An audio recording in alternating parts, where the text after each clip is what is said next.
俗语说俗语，俗语说不尽。今日要讲的俗语是小寒大寒人马安，意思是节气到小寒的时，若是天气有够寒，符合节气的变化，海棠就会死了了，人跳才会平安无灾。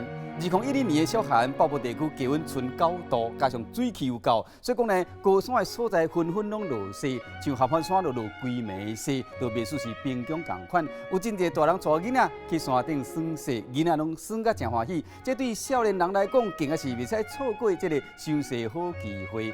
小寒这个节气，若是讲无够寒，过当年的清明就会够雨。另外，小寒若是讲好天，过当年热天有可能会可寒。营养师是建议讲，到这个节气时，会使利用食食滋阴补阳。今日这讲的俗语是小寒大寒人马安。